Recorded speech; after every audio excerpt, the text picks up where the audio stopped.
While Asia is arming up its skies and waters, they're now entering a new era of military dominance. Countries are spending on weapons, and military research is spiking latest technology and advanced equipment.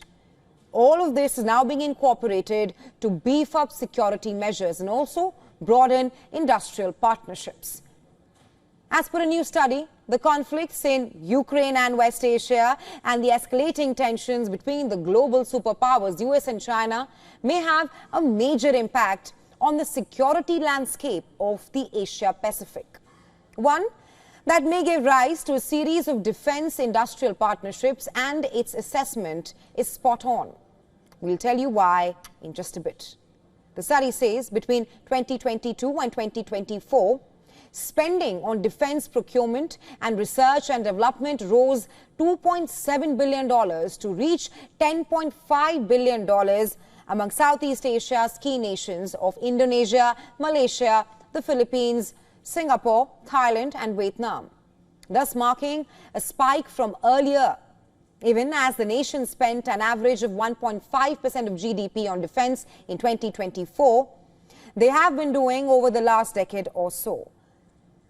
However, what this study also highlighted is the fact that most Asia-Pacific nations still rely on imports from most key weapons and equipment, ranging from submarines, combat aircraft to drones, missiles, and advanced electronics for surveillance and intelligence gathering.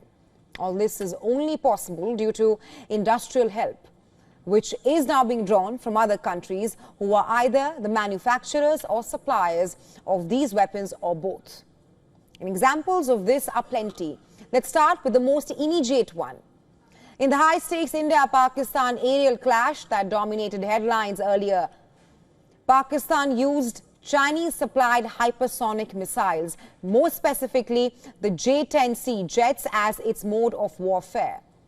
India too has used French-made Rafale fighter jets, as well as Russian Sukhoi Su-30 MKI fighter jets, S-400 missile systems and portable shoulder-fired IGLAS missiles in its aerial combat.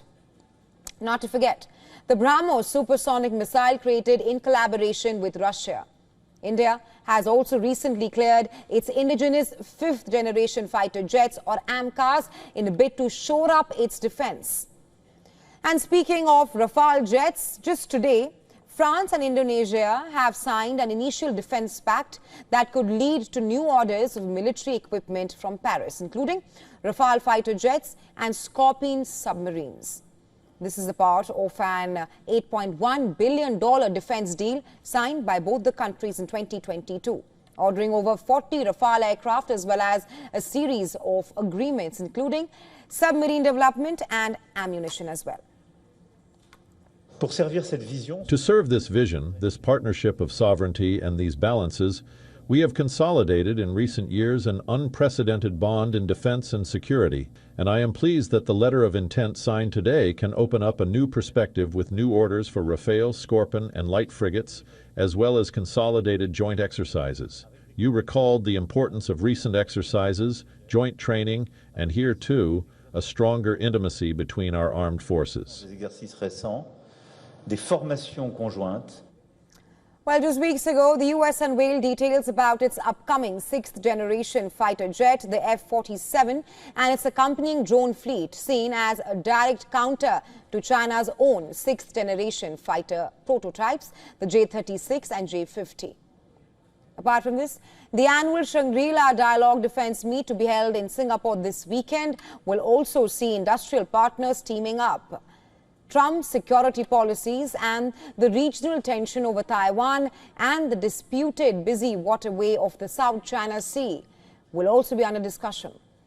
Meanwhile, Saudi Arabia and the United Arab Emirates, or UAE, are increasingly making inroads, even as European countries and companies have an upper hand in terms of regional dominance. This indicates an increasing pattern of collaboration and cooperation, which will seemingly dominate defense ties this decade. However, it's not without challenges, given the nature of exports of these weapons, the underlying strategy that guides such a tie-up, and the evolving geopolitical dynamics between countries. Russia-China ties warming up could change the game altogether for regional players, including India, which is where insights such as this can come handy for better preparedness.